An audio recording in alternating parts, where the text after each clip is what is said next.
This is the men's room. Forget it, man, and get with the countdown. Shake this square world and blast off for Kicksville. The trippers, the grasshoppers, the hip ones, all gathered in secrecy and flying high as a kite. You're listening to the men's room with Miles and Thrill. Racer consultants are standing by. We'll take caller 9-844-999. Ola, you'll play Profile This in minutes. And we do have your headlines on the way 1 hour from now. First, quick check-in to Mike Hawk for some of the stories and headlines he is not working on. All right, a woman in Michigan had her car stolen last week, and she spotted it the next day when she was driving in her rental car. So she stole her car back. But then the car thief saw her and stole her rental car. Oh, dang. I like that move. The circle of life. Police eventually did track him down, and he was arrested. Okay. I kind of like this guy. Like, fine. She's got to be thinking to herself, why me, man? Why are you always just doing this to me? Well, I mean, because that was his ride. Well, probably because she was in a rental car. She saw that car, so she can't drive both, so she takes that one car back home. Her car, leaves that car, then he steals that one. But it makes sense. He is, in fact, a car thief. He had his ride. She took it back. So, yeah. Crime of opportunity. I get it. A couple in Oklahoma were busted for having sex in broad daylight by a busy intersection on Friday. And it turns out the woman was arrested for public sex back in October as well, but with a different man. Sounds about right. Did you see their mugshot? I did not. Okay, they're arrested for being ugly. Ah. Well, she clearly has a thing. Having ugly sex in that's public. That's her thing. But, you know guys operate. Listen, I just want to have sex at a busy intersection. All right. Apple just announced a new feature in its next iPhone update that will let 911 dispatchers use GPS to see your exact location. That's a good idea in two ways. One, if it's a legitimate emergency, and also if you're one of those people calling because McDonald's ran out of fries. Yeah, right. Here are the most condescending things that dads hate to hear, according to a new survey. When someone says to their wife, quote, "You've got him well trained." Oh, God. Hearing, "You're doing it wrong, you should do it like this." Mm-hmm. And hearing, "Are you disappointed the baby wasn't a boy?" Yeah, I've heard that quite a bit. I mean, how are you supposed to answer that? No. Right. No. It's very simple, right? No. People always, even, it's like, do you hope you have a boy if they're pregnant? Like, man, if my kid is healthy, I don't care what if you can identify what it is, that goes a long way. If it is healthy, I don't care what the hell I've got. Yeah. Even if it's just mine. Right. If the kid is mine, I'm content. I'm going to take care of it. A new study ranked the states from the best place for a summer road trip to the worst based on everything from the quality of the roads to their shoreline and scenery. I'm not even going to ask you.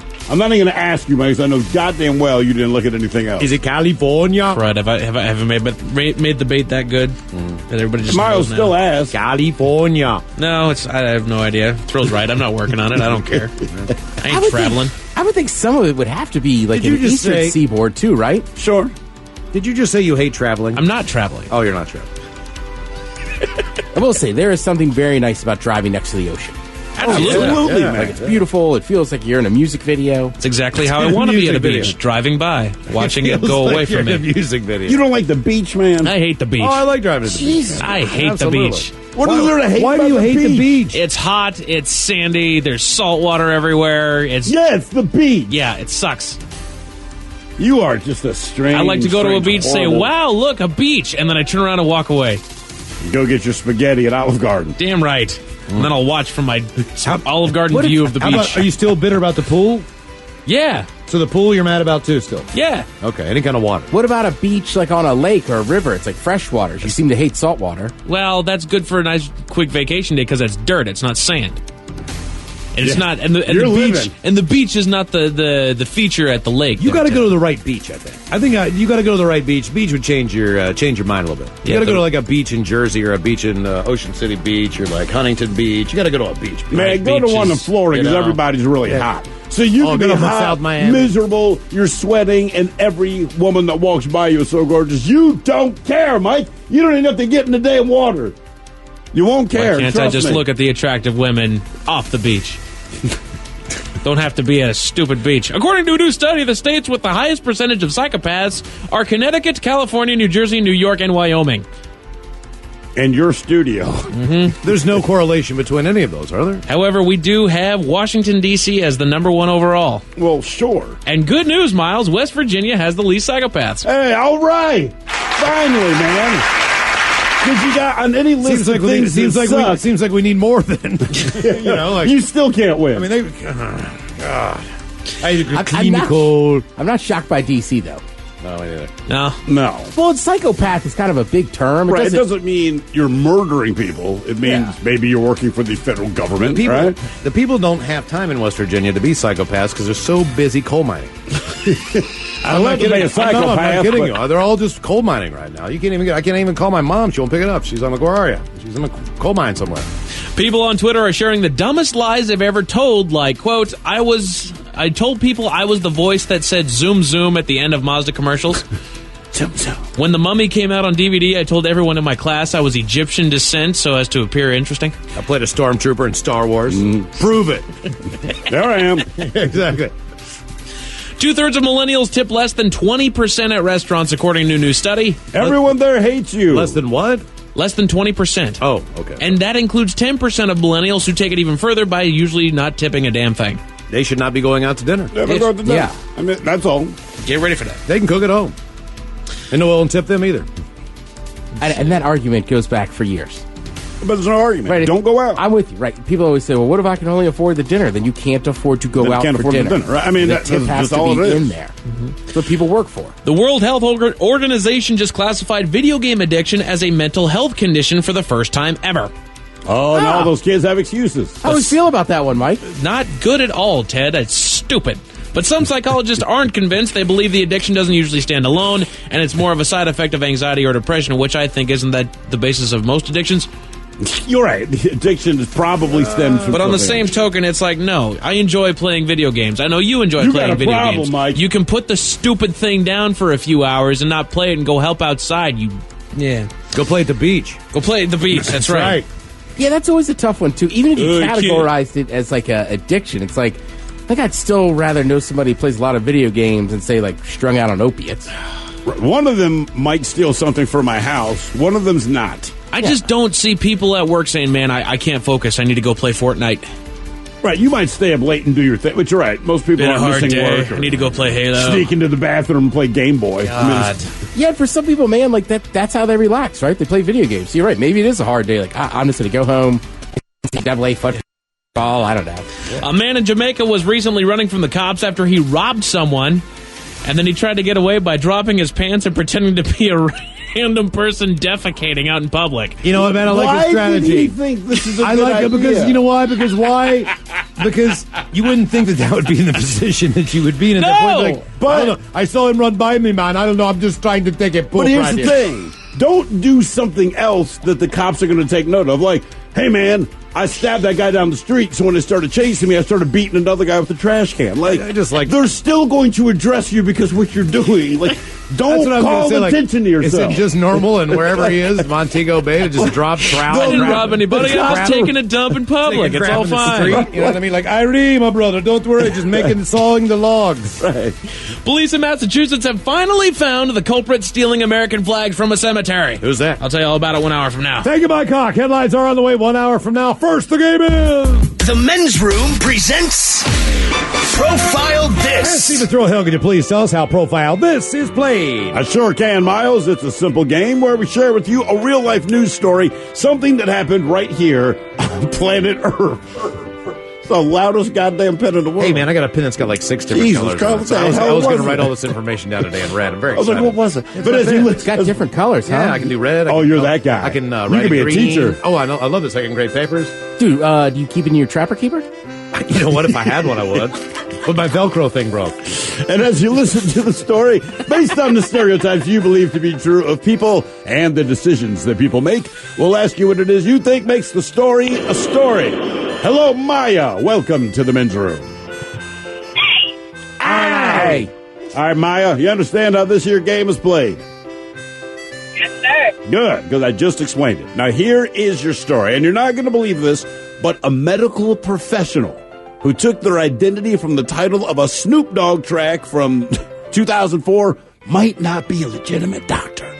In this case, there's a 39-year-old woman in Winter Haven, Florida, and she owns a weight loss clinic. We've talked about this before, called Dr. Drop It Like It's Hot. And at Dr. Drop It Like It's Hot, she performs minor cosmetic surgeries and prescribes weight loss drugs to patients, etc., etc. The problem is, she was just busted by the DEA and the Florida Department of Health because it turns out Dr. Drop It Like It's Hot doesn't have a medical license. I know. I hope you have a fainting couch around. She doesn't even have a medical degree. She might not even have a PhD, in which case she's truly dropping it like it's hot. She's facing 6 counts of unlicensed practice of healthcare. My question is, do you believe that Dr. Drop It Like It's Hot is black, white, Mexi, or Jew? Ooh, I'm thinking white. Sounds like something a white lady would do. Dr. Drop It Like It's Hot? Drop it like it's hot. Dr. Drop It Like It's Hot, Miles. Come on. Full name. Doctor. Can you believe Dr. Drop It Like It's Hot is not a licensed medical practitioner? It was a Snoop Dogg song, Pharrell, who are both black. That's correct. How long did she run the practice for? Does it say? I'm not sure. I don't have that information here, so I don't know how long. And then what were the procedures? She did, hold on. She would do minor cosmetic surgeries. Maybe, what do you call it? Like Botox, something like that. But she would also prescribe weight loss drugs to patients. Not recommend, but actually prescribe weight loss drugs to people. Man, that's insane. She got away with prescribing drugs. That's what I mean. Like, where did she get go, the scripts? I have no idea, but she did it long enough, man, that this was an issue, right? I'm going to guess Mexican on this. I'm gonna go black. You there, Maya? I sure am. What are you going to go with? See, it just sounds like something a white chick would do, but kind of want to go with Mexi too. Okay, final answer? Yes, sir. All right, we're going to find out if she was black, white, Mexican, or Jewish next.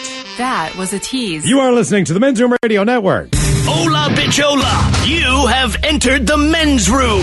Profile this thanks to Florida, medical professional in Florida, a quote, medical professional. Echo. Yeah, Doctor, Echo. Drop It Like It's Hot. Yeah. Owns a weight loss clinic. Actually, she's not a doctor, no medical license or degree. And Maya, you went with Mexican on this one. Sure did. Mexican. But you felt very confident that she was white, but then Ted said Mexican. Ted says Mexican, then I'm going to say Mexican. Miles said Mexican. I said black, dude. Oh, that's right. Never mind. Miles said Mexican, so I'm going to say, sorry, Ted. You are correct. Drop that like it's hot. See, I was setting you up to be insulting, Ted, and then I hit you with but you got it right. But it turns out, no, Ted, you were wrong. So I was wrong. The insult's later. Now for all TV news all the time for TV Time with Ted. And now, because your pathetic life is confined to countless hours in front of a talking box, Armageddon. the Men's Room presents TV Time with Ted. Now, I can't lie. At 37 years of age, I don't watch as much MTV as I used to. Certainly don't watch a ton of their videos. Well, do we know? They ever go back to playing like one or two on the overnights or anything? No, because they said they were going to at one point in time. Like maybe we'll go back. I mean, and play they have some TRL, but they're not playing videos. Yeah. What was I gonna say? But they have a lot of they have a lot of shows on there. But they also MTV's pretty famous for their movie awards, their TV awards, and this and that. Now, am I wrong in thinking back in the day the movie awards and TV awards were separate? What, I think MTV specifically? they might have done that. Yeah. They had the Video Music Awards, and then they had Right, because they have the VMAs, which are like their big thing. But I thought there was the TV awards and movies. But maybe I'm wrong. Maybe it's always been the both of them together. Plus, honestly, like when MTV, to me, I remember being one of the first like non-traditional, like non-Grammy, non-Oscar. Yeah. Because there used to be like Grammys, Oscars, Golden Globes. Mm-hmm. And then it seemed like MTV came out with their stuff. Because they loosened it up. That's the whole thing. Then Nickelodeon would do a Kids' Choice Award. Nickelodeon came out with the Kids' Choice. ESPN did the ESPYs. And it was all after MTV. Those are the two silliest ones to award shows, though. To me, are like Billboard, because it's like... It's Billboard. You charted or you didn't, man. Right, you know who had the most popular pop song of the year. Sure. And then, right, with the ESPYs sometimes, too, like, outside of judging who's the best championship team, it's not hard to be like, well, who's the best NFL team? Like, well, who won the Super Bowl? Who's the best swimmer? Michael Phelps. Here we go. Whoa, Oh, I Michael, can't believe I got this award. Look at that. There he is. Man, oh, man. Thank you. I didn't see this coming. No. So I don't watch the MTV movie and TV awards, but they happen. And there were a couple cool things I really liked. I will say right now, and forever, I would, well, obviously forever, but Black Panther is a massive movie. Everybody likes it. If you don't know, Chadwick Boseman is Black Panther, so he won for Best Hero, and I thought this was pretty awesome what he did when he got on stage. Receiving an award for playing a superhero is amazing, but it's even greater to acknowledge the heroes that we have in real life. I just want to acknowledge somebody that's here today, James Shaw Jr., where you stand. If you don't know James Shaw Jr., he fought off a gunman in Antioch, Tennessee, at a Waffle House. He saved lives. Come on up here. So this is going to live at your house. Live at your house. Yeah, the whole video is up at the Mention Facebook page, too. And you could tell the dude, James Shaw, he has no idea. Of course. And then, I mean... You probably just invited him like, hey, you want to be a part of this award ceremony? Yeah, exactly. Come on down. You can be my guest. Yeah, I get you a ticket. He has a very good seat close to the stage, but also, like, he's kind of famous right now. Like, he stopped, like, a mass shooting at a Waffle House with his bare hands, you know? So I don't think it was that odd for him to be sitting there. He actually has hands from a bear. You know what I'm saying? He lost his human hands. He has paws. Yeah, he now was paws. His paws. So when they said his bare hands, it really, he ripped that guy up. Yeah. But either way, and then also it's just like, as far as superhero movies go right now. That's a big one. Yeah. Like Black Panther just gave you his award. Yeah, but he's also probably like, you know how much money I just made, brother? And they'll give me a double. Yeah, you can have the award. I'll be This all one's right. going to live with you. They'll make another one for me. Also, I should say, Michael B. Jordan. How long do you Michael B. Jordan, I feel like, is getting pretty far up there. Like, does he have to keep the B forever because of Jordan? Yes. I You think so. still can't be Michael Jordan, man. Unless you're Michael Jordan Jr., right? Then eventually, like, was it Clay Matthews? Clay Matthews Jr., finally, he just went with Clay Matthews. He had established himself. The problem is, if my name's Muhammad Ali, doesn't matter how good I am, whatever it is I did, it's going to have to be like Muhammad S. Ali. It's Michael Jordan, I know man. my guy I know named his kid Jordan Michael. Okay. Just based on his favorite basketball player. But Yeah. you got to keep the B, man. Yeah. I guess so. I just feel like there's a whole generation of people, when they hear Michael Jordan, they're thinking Michael B. Jordan. Maybe, but until Michael Jordan died, what are you going to say? You know, the black guy. Doesn't help. Doesn't narrow it down. Right. The guy with the shoes or the actor? Right. So Michael B. Jordan won for Best Villain. All right. He was the villain in Black Panther. So he got up there. I'm keeping my award. Right. He had I'm a villain. He had a funny crackle Roseanne. The main thing I liked is that him and Chadwick are sitting at the same table, right? So afterwards, he goes, hey, and Chadwick, I'm just going to say this for him. You don't have to say Wakanda forever every time you see him. Some of you guys took the forever part really serious. Right. I was just like, dang. Because you always see those pictures of Bosa where he looks a little tired of it. I'm sure, man, but look. That movie was so popular, and it's like, it's such, black people, white people, any race of people saw that movie. They got to be like, Wakanda forever. You're going to hear it for the rest of your life, man. Yeah. Just trust me. You won the award. It's a great movie. People liked it, but the unintended side effect of this is for the rest of your life, be Wakanda forever. Yeah. And he'll come back to liking it. Eventually, right? That's the way it goes, right? You got to go through that phase where Freak it's out. like, Stop it! Put me in a whole... right? I'm not goddamn Black Panther, I'm an actor. Right? Well, like I always say, Idris Elba, right? He went through, like, there was, and I've said this 100 times, but there was this period where you could not ask him about The Wire or Stringer Bell. He just didn't want to hear it. And now he'll talk about it all the time because he's established as like an actor outside of there. So I'm sure once Boseman gets another like massive character like that, well, he's gonna be played. They make the same superhero movies. He's gonna be Black Panther. You're going to for be a Black while. Panther for a bit, son. For about 10 movies. Right. Until they go prequel and then they bring up the young Black guy. Cub. Yeah, to play him. In the younger version on the reboot. Chris Pratt also won an award. Basically, he won an award. So then Generation Awards. Then he had 9 rules for the next generation. Some of these are pretty good. This is what I call 9 rules from Chris Pratt, Generation Award winner. Number 1, breathe. Number 2, you have a soul. Be careful with it. Number 3, don't be a turd. Number 4, when giving a dog medicine, put the medicine in a little piece of hamburger, they won't even know they're eating medicine. Good advice. Number 5, doesn't matter what it is, earn it. Number 6, God is real. Number 7, if you have to poop at a party, lock the door, sit down, get all the pee out first. And then once all the pee's done, poop, flush, boom.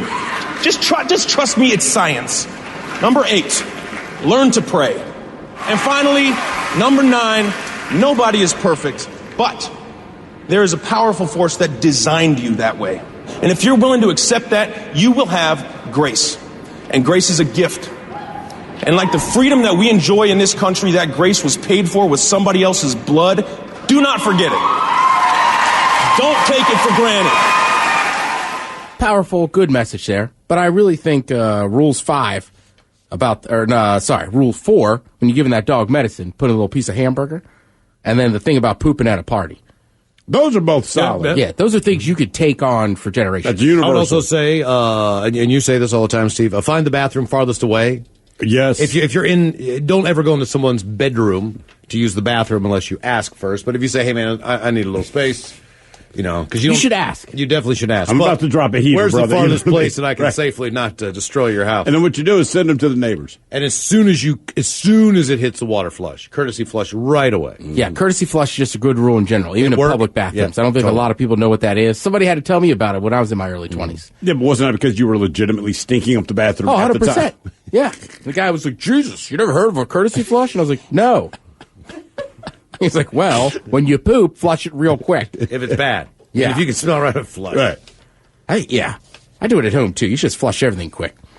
All right, we talked a little bit about Jimmy Kimmel was going to play Ted Cruz in the Blobfish Basketball Classic. So, you know what? First, to Jimmy, obviously it's Jimmy Kimmel. He knows how to put on a show or whatever. So here's some of the sounds for the Basketball Classic, and it sounded pretty cool. Like maybe something sound. Over 6,000 fans in attendance for this game between Senator Ted Cruz and talk show host Jimmy Kimmel. From the great state of Texas, the Senator, formerly known as Raphael Ted Cruz. And now his challenger. Here's Jimmy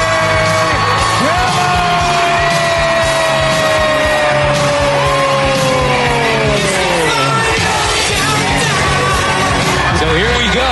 This game goes to 11. Cruz throws it. Oh, he hit it to Lansing. Thank goodness this is over. Senator Cruz wins the game, and the votes are in, and the MVP of the Blobfish Basketball Classic is Jimmy Kimmel! How you could it's a one-on-one game. And you lost. You lost. So how could you be the MVP of that game? I was just going to say what happened there. How does that work? And honestly, They did make some pretty good buckets. It took a while. I mean, they edited it together, so I don't know what the actual time was. Okay, They made so- some good shots. So that is the edited down version, right? And you heard there was a couple buckets that went in, right? Now, Jimmy Kimmel actually talks about the game, and he gives you a little more insight on how long this went and how bad it was for the people. I was in Houston to play Texas Senator Ted Cruz in what we called the Blobfish Basketball Classic. And just like a blobfish, the game was ugly, sloppy, and within moments we were gasping for air. We played one-on-one. It took almost an hour to get to 6 points. Which would be a lot if this was a World Cup soccer game, but it was not. When we agreed to play to 11, I didn't realize that meant 11 o'clock. The game was very rough, and there were nothing but fouls the whole game long. I have bruises all over my body. He kept poking me with his hooves. The game went on so long, by the time it was over, Jay-Z and Beyonce had written and produced an entire new album. Two things, right? Because you were the first one to say this to me, Miles. You were like, dude, I heard it was awful if you were there. Mm-hmm. Can you imagine? Well, there really were 6,000 people there. That's a lot of people. Well, I mean, honestly, I probably would have shown up because I can't imagine a one-on-one pickup game lasting more than, like, minutes. Right. Like, what? Yeah. Like, what are we thinking? Maybe 10 minutes tops? You go to a bar, you get drunk, you roll into a half-empty arena is what I think. You watch, a couple guys that celebrities that you think is going to be entertaining, and then you roll back out with your friends. This should not be a big stop. Yeah, right? And then, can you imagine being in there for like half an hour? Pay a ticket, give some money to charity, get in, get out. Like, you got to be kidding me. Right. Like, at some point, like, sorry, baby, I thought this would be fun. This sucks. The concession stands aren't open because they didn't think it'd last that long. Yeah. And then the other question I have is that, like, and I understand they missed a big cash day. Jimmy Kimmel is obviously a busy man. Sure. Ted Cruz, obviously a busy man. But it's like, did either of them practice? Ever? Right? Like, ever. I don't know. I mean, even if you're terrible at basketball, I just feel like within that time frame, I don't know, man, just back them down or something. Mm-hmm. I'm saying neither one said, we'll just have fun. But I don't think either of them thought they sucked as bad as they really do. Yeah, and that's one of those things, too. Like basketball, you watch it all the time. You played it. I could do that. Right, everyone shot some hoops, whatever, man. Right, it seems very simple until you go back out there and you got to shoot the damn ball or sore. You forget how far away that three-point line actually is. Oh, yeah, that's a weird legs. Use the legs. Right, that's what they call it, a jump shot there, Ted. Heather Locklear, she's back in the news, not for good stuff. Never is. She's never in the news for good stuff. It never happens. But that's what happens when you're crazy. Yeah, and I think at this point, right, like, she's been in and out of rehab before. She's had some issues, but that's what people close to her are kind of saying now. Like, this is more than just her going to rehab. Like, obviously, she has some, some mental illness that she needs to be diagnosed and treated. Because, again, TMZ's reporting, like, the cops went to her house. She got violent, was choking her mom, hitting her father. Mom calls the police. And, I mean... There's been a couple of these episodes lately. And Heather Locklear is not a young person. No, she's like 50. Yeah, she's in her 50s, but I'm not sure what age. But either way, man, like, it's time to get it together. She was a big star on TV when we were growing up. Massive. Yeah. And don't get me wrong. At any age, you might be things you don't agree with your parents on or this or that. That's why I choke my parents, sure. But I was going to say, like, drunken fights with your parents after, like, when you're an adult just look awful. Yeah, I mean, the point that you're getting physical. Right, if you're nobody should get physical. But I'm just saying, like, if you're under, 30, I'll cut you some slack. Sure. Right? But, right, like this one's got to be in her 50s. Like, come on, man. And she's getting messed up, yelling at mom and dad. Like, I don't know. But, I mean, that's what these people are saying, too, right? She threatened to kill herself. She was going to shoot herself, but she didn't have a gun there. And, she's been in and out. It doesn't look like it's a great scene for her. But hopefully, friends and family are saying they need more rehab. They're going to send, so there's something obviously is wrong with this. Clearly. Hey, by the way, we have an update on Michael B. Jordan. Because you were saying, look, as he gets more popular, he gets all these great roles, why not go Michael Jordan? This guy makes a good point. He says, look, Michael B. Jordan has to keep his B to keep getting paid. It's a SAG thing. If Space Jam had not been made, he wouldn't need to keep the B. Oh, I didn't even really think about that. Yeah, none of us did. By the way, my kids just watched Space Jam for the first time. No kidding. Yep. They like it? I don't know, because they started doing something else like 20 minutes into the movie. Okay, then no. Like, it did not keep them. You know what I mean? Well, that's a very hard thing for kids, too, right? Like, your kids probably, like, number one, like, Sean Bradley, it's not a joke. He was a real basketball player. Right, but they don't know that. Right, like Bill Murray. They don't. How old are your kids? They're 7.5 and 6. So, other than the animated parts, there's nothing. Like, for us, we're like, holy crap, there's this guy, there's this guy. These are just old men to them that mean absolutely nothing. Yeah, I mean, Mike's, at least 10 years younger than I am. I'm not sure Bill Murray means much to him. Does Bill Murray mean anything to you, Mike? He's not listening to us either. Probably just that's the chive and T-shirts. Right. Yeah, the chive has kept, Bill Murray around. But, I mean, I loved Caddyshack and stuff. But, I mean, that's some old school stuff. This is not fresh. His stories are legendary about him just showing up and doing fun things to people wherever he is. Like buying a round for a bar when he stops into some small town. I just always like the French fry story. That he walked up to some guy's table, ate one of his French fries, and said, they'll never believe you that Bill Murray stole your fry. Right, they just fried It walks up, but you have no way to prove these are right or wrong. But I like the idea. Whoa, yeah, there we go. Thank you, Tim. We appreciate it. Mike does have your headlines coming up here in just a few minutes. You are listening to the Men's Room Radio Network. The Men's Room returns with Miles and Thrill. Now, let's see what's happening in the real world. All right, here we go to South Carolina, where a man with a gun tattooed on his forehead is arrested on a weapons charge. We head to India and a forest ranger who decides to take a selfie with a snake that was unusually 35 feet long and large. Off to Massachusetts, where flags disappearing from cemetery caper is solved. A Michigan serial killer has a barbecue recipe with friends that slowly evolved. And Ohio firefighters fired for filming a little porn. It is time for your headlines. Now, it's time to hit the headlines. Here's Mike Hawk. All right, our top story. We go to Massachusetts, where police have been baffled by the recent string of thefts at a local cemetery, mainly the American flags that people place on military vet graves. After some investigating, police concluded that the cemetery was home to a groundhog that was using the flags for its burrow. Police are still keeping an eye on the cemetery. Yeah. Damn. That's great. All those flags just disappearing into holes. Exactly. There was like 12 to 18 that have gone missing in total. They'd put them out there and then they'd just sweep them up. Damn groundhog. He's thinking, great, I'll take it. Gophers. I feel like that is the best outcome for that story. Yes, absolutely. Oh, yeah. You can laugh at something that would seem normally to be like, all right. This isn't the America they fought for. Right. As you know, people were fired up about that. Oh, man. Who wouldn't be? Hey, dude, it's a groundhog, relax. In other news, a man in South Carolina with a stupid tattoo of a pistol on his forehead has been arrested, and you'll never guess what he's been arrested for. Looking like an idiot. Weapons possession. He's not the brightest, is he? The man is a convicted felon that is required by law not to possess a weapon. He was involved in an accident that required police to be called, and when police arrived on the scene, what do you know? They found him disposing of a Smith & Wesson .38 caliber revolver. Officers recovered the weapon and arrested the felon. It's like, tattooing drugs on my head. You know what I mean? Like, just don't do it, man. Didn't we have that not too long ago? Guy with a tattoo of I sell drugs or something like that right on his it head. was something like that, man. Right, and he got busted for drugs. Jeez. An eerie story out of Michigan. A documentary is being made about a woman involved in a string of murderers in the area. She recently pled guilty to murdering her husband by giving him a lethal dose of heroin and choking him to death. Jesus Christ. But this is not the first person that she's murdered. Oh. The pair of them had actually murdered her lover, dismembered him, and allegedly fed him to the family and friends at a barbecue. Yeah. This is a horrific story, man. I mean, why wasn't she still in prison? Fed him to the family and the friends. Right. Family member actually told police that he remembered eating a burger that didn't taste right. Oh. And didn't taste right. She's weird. Well, it didn't taste like beef. Well, no, they didn't put. You got to blend the fat in, man. Maybe he was a skinny guy. She's currently in prison and believed to have killed an additional 8 people. Brian wasn't marbled enough. Yeah, Brian burgers. Yeah.